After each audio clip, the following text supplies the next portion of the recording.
Une transaction immobilière comporte souvent son lot d'émotions et c'est notamment pour cette raison qu'on peut avoir recours à plusieurs professionnels, dont les courtiers immobiliers et les avocats en immobilier. Bienvenue à la sphère immobilière.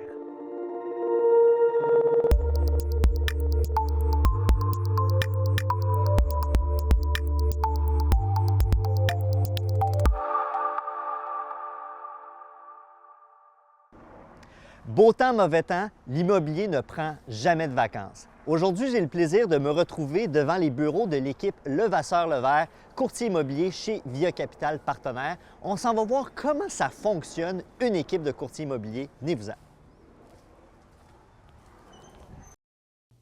Je me retrouve avec Stéphane Levasseur de l'équipe Levasseur-Levert. Salut Stéphane. Salut Seb.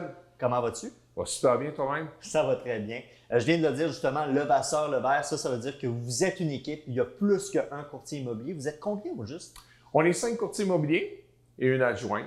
Donc, c'est ce qui compose l'équipe. Puis il y a beaucoup d'actions, là, parce que là, on s'en va dans une journée typique de l'équipe Levasseur-Levert. Donc, grosso modo, qu'est-ce qui va se passer aujourd'hui? Aujourd'hui, on va vous faire vivre un petit peu notre réalité quotidienne. Puis, on va avoir une réunion d'équipe qu'on fait à chaque semaine et aussi une mise en marché d'une propriété qu'on doit faire. Vous allez rencontrer aussi, on a Nancy qui est en préparation aussi d'une évaluation d'une propriété. Donc, je pense que ça va être une journée qui va être relativement très complète pour vous. Vous allez avoir une bonne idée de comment est-ce que l'équipe fonctionne. Ce que tu nous disais, Stéphane, d'entrée de jeu, c'est que vous faites des rencontres à chaque semaine, mais justement, de quoi traitent ces rencontres-là? Bien, premièrement, c'est important en tant qu'équipe de tout le temps se rencontrer pour savoir exactement qu'est-ce qui se passe, où est-ce que tous les membres sont rendus dans leur processus. Il y a quand même plusieurs inscriptions, donc je pense que se tenir informé sur tout le déroulement de la semaine, qu'est-ce qui s'est passé ou qu'est-ce qui est à venir, etc.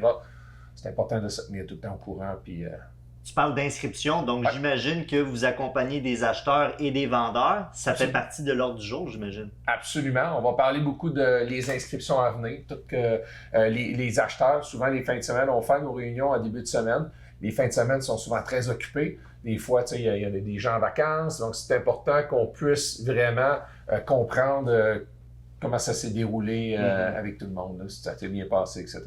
Puis, j'imagine que vous faites autre chose que des visites et accompagner des acheteurs-vendeurs. Une équipe, ça a beaucoup d'actions, comme qu'on l'a dit en introduction. Donc, c'est quoi les autres tâches que vous faites ou responsabilités? Bien, on va parler aussi beaucoup de nos réseaux sociaux.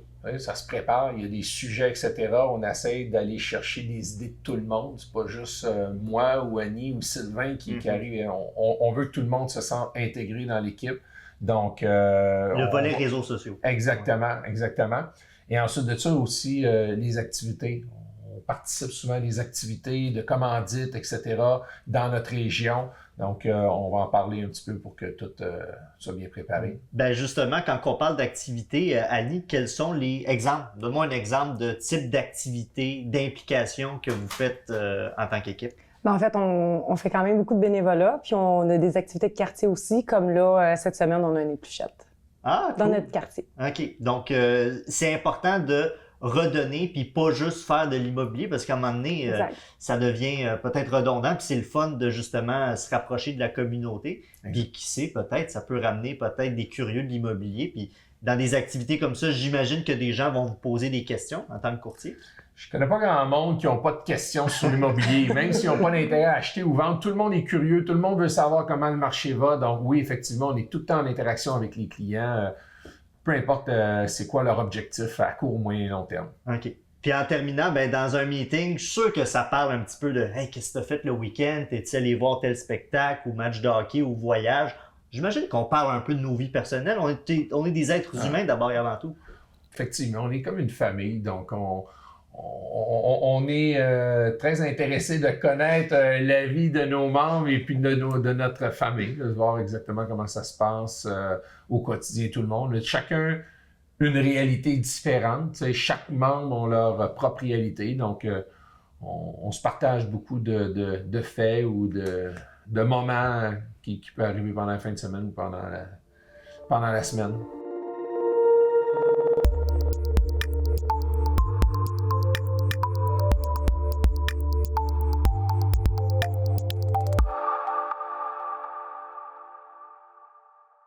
Ce que je remarque depuis le début, Annie, c'est que chaque membre de l'équipe, c'est comme vous faites partie d'un maillon. Vous avez vos responsabilités qui sont attitrées.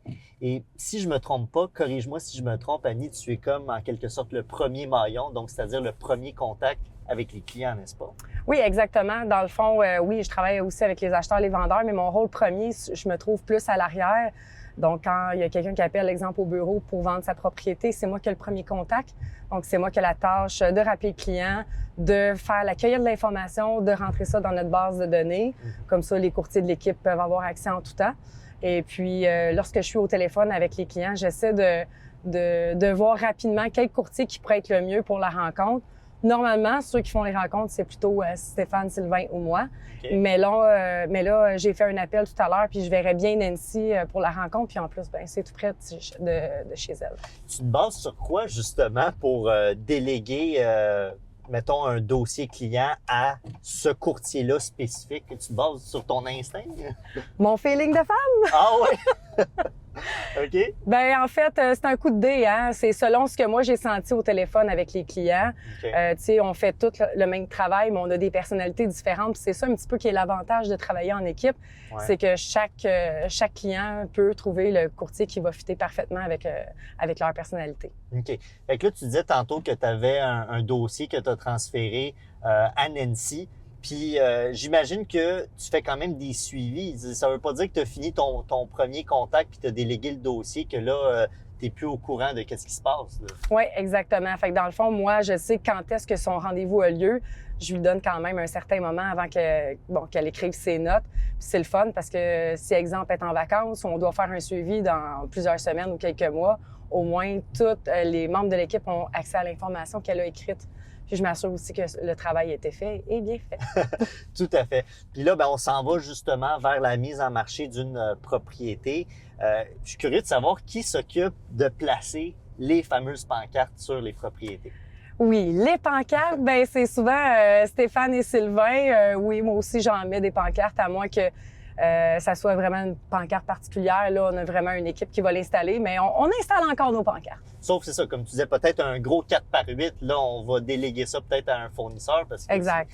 Je ne vais pas me lancer là-dedans. Non, c'est ça. Chacun son expertise. Exact. Et ben, en terminant, sinon, qu'est-ce que vous faites par la suite quand vous avez mis le tout sur le marché? J'imagine que il y a après ça de la gestion de dossiers, des communications qui se font. Grosso modo, c'est quoi qui se passe? Oui, bien dans le fond, nous, quand on a une propriété qui est à vendre, on fait un message texte commun. De cette façon-là, bien, Patricia, elle est capable de demander les visites aux vendeurs. Nous, dans le fond, on a toujours une maison dans laquelle on est attitré avec le courtier, justement, qui est avec nous pour la transaction.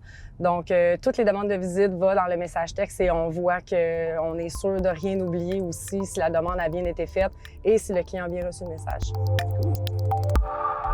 Ce qu'on a vu tantôt, Nancy, c'est que Annie, elle est le premier point de contact quand un client veut faire estimer sa propriété. Mais je suis curieux de savoir, quand elle te transfère le dossier, quel est ton rôle à toi dans cette situation-là? Bien, un coup qu'elle m'a transmis le dossier, moi, ce que je fais, c'est simple. Je vais voir dans notre base de données les notes qu'elle a indiquées. À partir de là, je vais monter mon dossier. Moi, je vais faire ma propre analyse, en fait. Je vais voir sur Centris, je vais voir les comparables vendus en vigueur. J'analyse la propriété pour voir qu'est-ce qui ressort de cette propriété-là parce que toutes les propriétés sont uniques, pour pouvoir maximiser la mise en marché de cette propriété-là. Ensuite, je rencontre le client. Tout simplement, après notre rencontre, je marque mes notes dans notre base de données. Okay. Puis ce qui est intéressant avec notre base de données, c'est que même si le vendeur nous rappelle un mois et demi et plus tard, toutes nos notes sont indiquées. Puis même si je serai en vacances, toute mon équipe a accès aux notes que j'ai indiquées suite à ma rencontre. Fait que ça nous permet de suivre le fil du futur vendeur puis de pouvoir s'en occuper sans avoir à tout refaire le processus au complet. Oui, parce qu'une transaction immobilière, c'est très rare que ce soit linéaire de A à Z. Souvent, j'imagine que le client, il fait estimer sa propriété, mais peut-être qu'il change d'idée ou il n'est pas prêt à vendre sur le moment. Donc, est-ce que ce système-là, j'imagine, ça facilite votre travail dans le quotidien? Tout à fait. Et souvent, quand on arrive, la maison n'est pas prête pour faire une mise en marché. Ils ont des rénovations à faire, des améliorations à apporter à la propriété, ce qui nous permet justement, ça leur donne du temps à eux, puis ça nous permet de garder justement toutes les notes qu'on a indiquées sur la propriété. Patricia, tu es membre clé de l'équipe Levasseur-Levert, mais je suis curieux de savoir, en tant qu'adjointe administrative, quels sont les dossiers responsabilités qui te sont attitrés? En fait, principalement, je m'occupe des demandes de visite qu'on reçoit pour les courtiers. Donc, je m'assure que chaque horaire et disponibilité et rendez-vous fonctionnent avec autant les clients que les courtiers. Je m'occupe aussi quand ils ont des évaluations à aller faire. C'est tout moi qui s'occupe de monter le dossier physique. Exemple, le registre foncier, les taxes municipales, taxes scolaires, etc. Puis, c'est tout moi qui s'occupe aussi de toute leur conformité des documents pour chaque dossier, que ce soit une transaction qui est acceptée ou non. Je dois tout, dans le fond, faire la conformité de chaque document. Être pointilleuse, dans le fond, parce que, veux pas, les courtiers ils ont beaucoup à faire dans leur journée, donc j'imagine que de temps en temps, si tu vois une petite erreur, ben, tu es justement là pour corriger le tout. Oui, oui, absolument. Je suis comme leurs yeux. Puis est-ce que, en gros, c'est des suivis, communication, on s'assure que chaque point soit respecté. Et puis, justement, je l'ai dit, membre clé, mais c'est pour ça que je pense qu'une équipe a besoin d'une adjointe administrative comme toi. J'ai l'impression que tu fais très bien ton travail, Patricia. Il paraît que oui.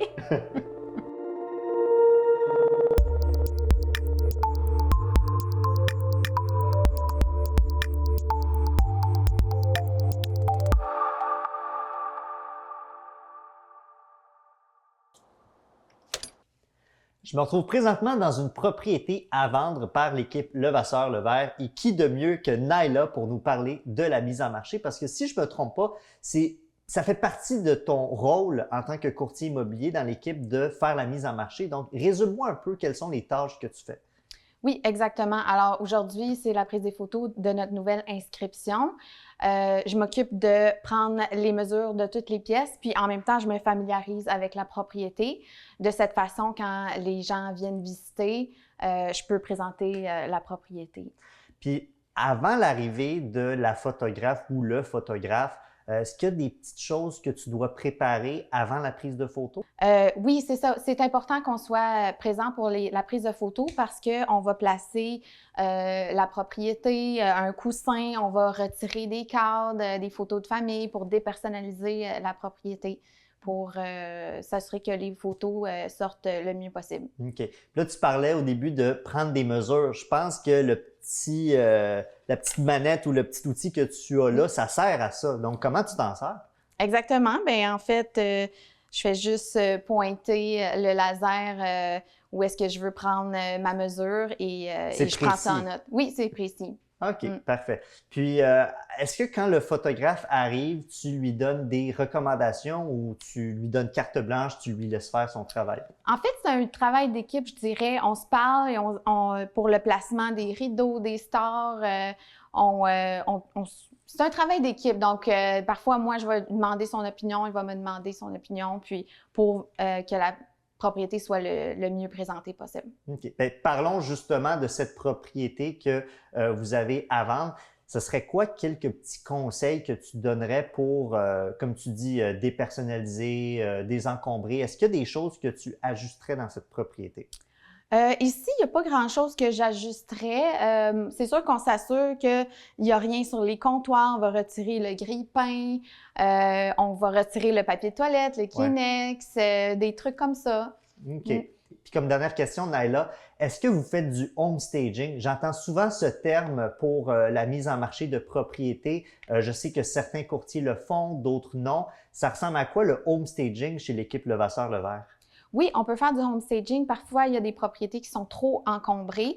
Donc, le photographe va être en mesure de prendre la photo de la pièce et virtuellement, il va venir retirer... Qui sont à désencombrer. Qui sont à désencombrer. Il peut même aussi placer des meubles dans la pièce pour donner une idée à l'acheteur de comment placer ses meubles. C'est incroyable parce que l'intelligence artificielle est même rentrée dans l'immobilier, si je peux interpréter tes propos. Donc, ce que tu me dis, c'est que le photographe, s'il voit qu'une pièce, elle est à embellir, bien, on peut décidé de le faire avec les logiciels, les nombreux logiciels qui existent? Exactement, parce que les photos sont vraiment importantes parce que c'est la première impression des acheteurs quand ils regardent la propriété sur Internet. Donc, c'est important de faire une bonne première impression pour encourager les gens de venir voir la propriété en personne. Et c'est aussi important que les photos soient représentatives de la réalité. Donc, on s'assure de ça. Je te laisse travailler, Naila. Je sais que tu as beaucoup de travail à faire pour mettre en marché cette propriété. Donc, je vais simplement te souhaiter une bonne mise en marché puis une bonne vente de la propriété. Merci.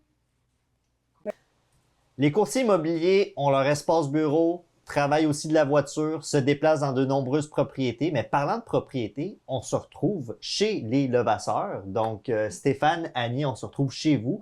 Et je voulais vous poser la question... Qu'est-ce qu'il fait, lui? Comment il a fait en sorte pour joindre votre équipe? Parce que vous étiez déjà des courtiers d'expérience, mais là, vous avez décidé de faire équipe commune avec Sylvain. Oui, exactement. On a décidé de faire équipe parce que c'est sûr qu'en travaillant en couple, les journées de congé sont plutôt minces. En ayant quelqu'un d'expérimenté sur le terrain, ça nous permet justement que quand on part à l'extérieur, pas qu'on fait pas confiance, mais d'avoir un pilier à l'interne, ça nous permet de prendre une petite pause. Ben toi, justement, Sylvain, tu es un courtier d'expérience. Tu as longtemps été courtier immobilier solo. Qu'est-ce qui a fait en sorte que tu as voulu te mettre en équipe avec d'autres courtiers d'expérience? Dans le fond, Annie et Stéphane, c'est du monde que je connais depuis une vingtaine d'années. On travaille pas mal de la même manière. Puis c'est surtout aussi pour être visionnaire, de voir plus loin comment le marché évolue, le changement de marché. Il faut s'ajuster à chaque fois. Puis à chaque fois, même quand on travaillait ensemble, on s'appelait voir comment tu vois le marché. On se parlait tout le temps pareil, même si on fait le même métier. Puis moi-même, quand je partais en vacances aussi, il faut prendre des gens qui te remplacent, tandis que là, ils sont déjà au courant de tous les dossiers. C'est beaucoup plus simple pour tout le monde. Là. Stéphane, qu'est-ce que tu as trouvé chez Sylvain? Je pense que c'est un partenariat naturel. Je pense qu'on se complète bien. On a chacun nos personnalités. Fait que je pense qu'on est capable de rallier plus bien de dit. clientèle, etc. On associe nos forces, puis on rallie plus de personnes, puis en même temps, on se trouvait à travailler un peu les mêmes secteurs, la même clientèle. Donc, tu sais, j'aime pas... oui, la compétition, c'est toujours agréable, mais je pense qu'on avait plus avantage à peut-être travailler ensemble, partager nos idées pour être capable d'emmener l'équipe à un autre niveau. OK. Sois franc avec moi, Sylvain. Est-ce que de temps en temps, tu joues le rôle du médiateur entre l'homme et la femme du couple? Pas tant, ça peut arriver, mais pas tant. Là. C'est normal que tu sont en couple dans la vie, au travail, que des fois, ils arrivent à la maison, moi, c'est fini, je ne parle plus d'immobilier, mais eux, ils parlent encore d'immobilier. Des fois, ils veulent savoir sur un tel dossier, ils ne sont pas d'accord. Sylvain, t'en penses quoi? Ben, je pense seulement, j'avais raison, ça, c'est Annie. C'est juste très drôle. Mais des fois, c'est pour ça aussi, travailler toi ensemble, des fois, c'est même après 20 ans, on n'est pas sûr sur un dossier, on veut avoir la loi, ou que toi, tu as déjà vécu ça ou pas. Ouais. C'est là qu'on sauve bien du temps, puis on est plus rassurant. Oui, c'est tout cool. Puis on a toujours accès à nos directeurs aussi quand on est vraiment assez trop précis sur la loi, il faut qu'on confirme avec eux, mais sinon, à trois... Ou des fois, c'est juste valider une opinion aussi. Là. Ouais. Vous êtes 3 courtiers immobiliers d'expérience. Est-ce que votre manière de faire l'immobilier a changé comparé à quand vous étiez dans les tout débuts de cette carrière-là? Je te dirais que ça a beaucoup changé, c'est le côté informatique, ces choses-là. On a beaucoup plus d'outils qu'on avait au début de notre carrière. Mais quand tu arrives à une transaction, tu as un vendeur, tu as un acheteur, il y a des émotions. Ça n'a pas changé dans les 22 dernières années, ça reste la même chose. Il y a des dossiers plus complexes parce qu'il y a des problématiques des fois pendant les négociations ou pendant une inspection en bâtiment. Mais la seule chose qu'on a de plus, c'est vraiment côté informatique. On a des outils beaucoup plus puissants pour faire les suivis avec les clients et ces choses-là. Mais le reste, ça reste de l'émotion entre un vendeur et un acheteur. C'est vrai quand même, tu sais, ça fait... on va bientôt commencer notre 22e année. Moi et Sylvain, Annie, elle va commencer à 18e année. Puis ça fait 22 ans qu'on s'améliore d'année en année. On va toujours essayer de peaufiner puis essayer d'apporter de nouveaux outils dans notre mise en marché. Puis je pense qu'il ne faut pas avoir peur non plus du changement parce que les outils changent beaucoup. Puis je pense qu'en ayant une facilité de justement s'adapter au changement, je pense que c'est une belle force qu'on a, l'équipe. En terminant, qu'est-ce qu'on pourrait souhaiter à l'équipe Levasseur-Levert dans cette industrie qui est toujours en effervescence? Qu'est-ce qu'on peut vous souhaiter pour les prochains mois, les prochaines années? On continue notre partenariat. Je pense que c'est bien parti. Ouais.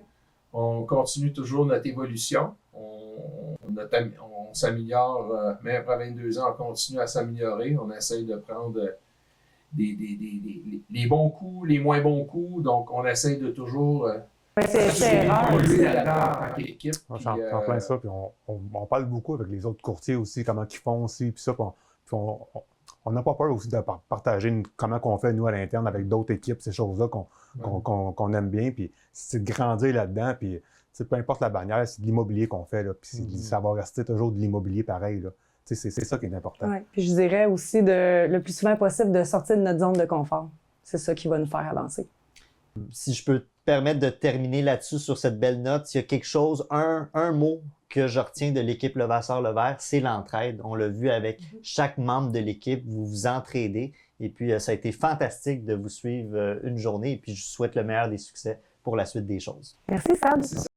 On parle maintenant de droit immobilier avec Maître Jean-Félix Teasdale de King-Lamar. Bienvenue, Maître Teasdale. Merci de participer à l'émission. Merci beaucoup pour l'invitation. Fait plaisir. Dans un premier temps, quels sont les motifs de consultation? Pourquoi, autrement dit, les gens viennent consulter un avocat pour l'immobilier? Chez King-Lamar, on a une super belle équipe là, composée de notaires, fiscalistes et d'avocats. Donc, on est en mesure d'accompagner nos clients dans la réalisation d'un projet immobilier de A à Z. Donc, par exemple, que ce soit pour acquérir un terrain vacant, accompagner nos clients pour la construction d'une tour à condo et la vente d'unités de copropriété. Moi, personnellement, je travaille principalement en financement. Donc, j'accompagne les banques et les emprunteurs dans la négociation d'entente de financement. Je pratique également en acquisition. Donc, je conseille mes clients dans la rédaction d'offres d'achat, de contrats de vente. Et également en partenariat. Quand deux partenaires veulent unir leurs ressources pour développer un projet, je travaille sur la mise en place de la structure corporative.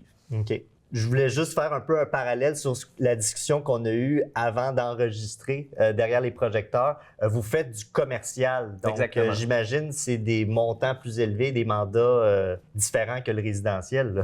Oui, exactement. Et je trouve ça très intéressant de travailler sur des projets d'envergure. C'est toujours une source de motivation, selon moi, de se promener dans la grande région de Montréal et de voir les projets sur lesquels on a travaillé. Oui. Vous avez dit d'entrée de jeu que vous avez des notaires dans votre cabinet. Il y a beaucoup de gens qui ne savent pas nécessairement quelle est la différence entre un notaire et un avocat spécifiquement dans ce qui touche l'immobilier. J'imagine qu'il y en a des différences. Oui, exactement. C'est certain qu'il y a des actes qui sont réservés aux notaires, donc seuls les notaires peuvent recevoir les signatures. Je pense notamment aux hypothèques. Ouais. Par contre, chez King-Lamar, il n'y a pas nécessairement une différence. Nos pratiques sont vraiment complémentaires et on peut profiter des spécialisations de chacun pour pouvoir notamment travailler sur des projets d'envergure. D'ailleurs, quand j'ai commencé chez King-Lamar, c'est une notaire qui m'a formé en financement. J'aimais ça, la discussion qu'on avait avant d'enregistrer, parce que vous m'avez dit aussi que ça devient de plus en plus commun que des notaires travaillent dans des cabinets d'avocats. Moi, je pensais que c'était à 100% différent. Donc, il y avait juste des cabinets d'avocats puis juste des cabinets de notaires, mais c'est rendu plus courant d'avoir les deux dans le même cabinet? Exact. Puis encore une fois, dans l'esprit d'accompagner nos clients de A à Z dans la réalisation de projets immobiliers. Donc, par exemple, quand on procède à la vente des condos, les notaires doivent mettre en place des hypothèques. Donc, on a les ressources pour pouvoir accompagner également nos clients dans la vente des unités de copropriété. OK. Parlons-en des clients, justement.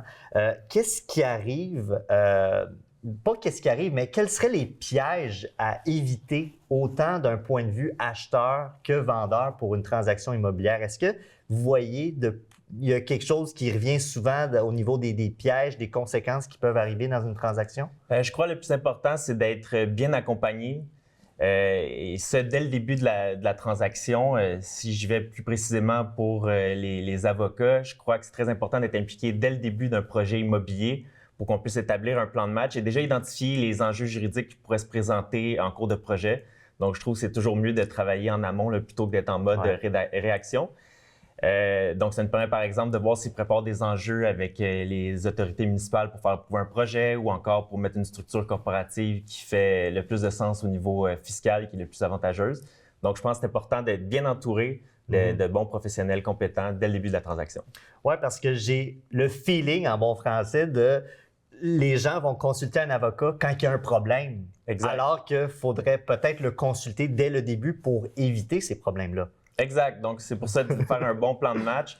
Et même pour les particuliers, par exemple, je peux penser aux inspecteurs pré-achat qui font l'inspection d'une propriété. Ça permet de faire aussi des décisions éclairées. Donc, vraiment, d'être très bien accompagné, je pense que c'est très important. C'est la clé. Exact. Vous n'êtes pas courtier immobilier, mais par contre, vous connaissez l'OASIC, donc qui s'occupe de la réglementation des courtiers immobiliers.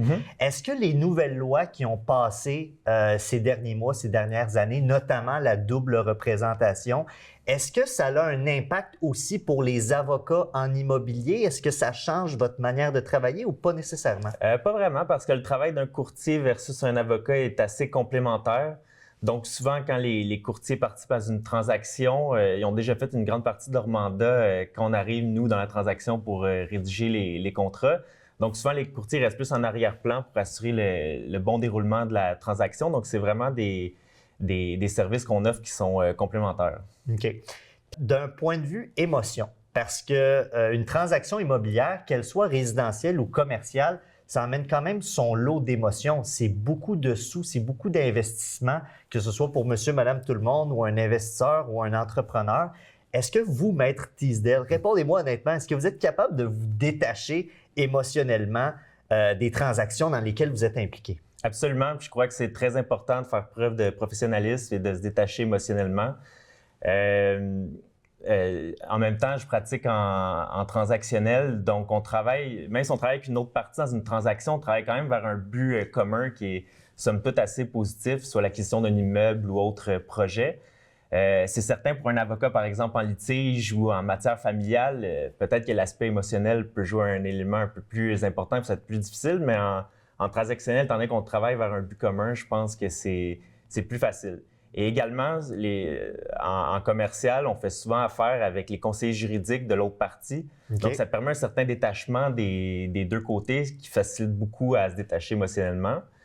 Et on entretient des relations extrêmement cordiales là, avec nos confrères. Je pense que c'est important d'avoir une bonne réputation à ce niveau-là, que ça soit agréable de faire une transaction avec moi. Puis c'est d'ailleurs un avantage, je pense, d'avoir un conseiller juridique, de permettre ce détachement émotionnel.